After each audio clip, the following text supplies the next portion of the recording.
Yeah, do you think a lot of fighters start off that way, as an anti-bullying defense? Maybe. I know the Diaz, it's a big thing right now, but the Diaz boys, I know at least the older brother Nick, he dealt with like some social anxiety and just some social issues growing up, and maybe he didn't have the best speech or something, and he got picked on, and so he became a tough guy, started fighting.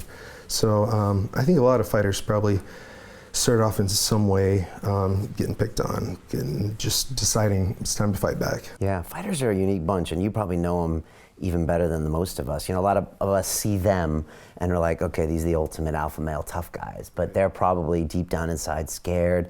They probably still remember being bullied as kids. They're a crazy bunch. Some of them are busy dealing with heavy opiate addictions, and they look like everything's fine. I guess you've probably seen all of that stuff. Yeah, I have. And let's just say my best friend, I was the best man at his wedding, he's the best man at my wedding. He was a UFC veteran. His name's Josh Copeland, nicknamed the Cuddly Bear. He's a great guy, but I remember us sharing stories whenever we first met. It's like our growing up was so similar because he's a heavyweight. All the kids picked on him, teased him because he was a heavy-set kid. And then he found Brazilian Jiu-Jitsu, found boxing, found MMA, and that gave him something to focus on, and it started giving him a lot of self-worth, self-value, something to aspire to be. And now it's, for him and I both, it's become something greater than what we could have hoped for. Other guys, you look at the stories of guys like Chris Lieben, who have so much talent, is such an incredible dude, but then he grew up with a tough past, and from that has stemmed a lot of personal problems. I'm not trying to throw him on the bus. I had a lot of my own personal problems, but you see fighters, we're always fighting something.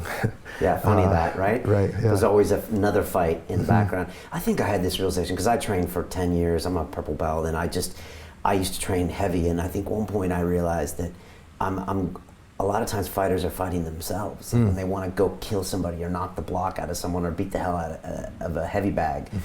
In a weird way, you're almost beating yourself up. Yeah. In a way. I don't know if you ever felt that way. But. No, yeah, and that was even from your interview with Dan Hardy. He was even talking about how he discovered that part of himself, was that he was always just so quick to jump and to fight against somebody else, but really it was an internal battle. And so, yeah, I've had that my whole life. Once I decided I wasn't going to get bullied anymore, I started to try to fight back. My parents had to shift me out of one school because the bullying got so bad, and I didn't fight back. Then at the second school I transferred to, the bullying continued, and I started fighting back, so I got asked to leave the school. You're fighting too much. Yeah, I was fighting too much. Okay. And then, and then now I feel like I've shifted, from fighting against people and being this angry dude with a lot of internal problems that I used to numb myself, to now I get to fight for people. And to go to the Congo, to meet the Mabuti Pygmies, to see the suffering they face, it's gigantic in comparison to my problems.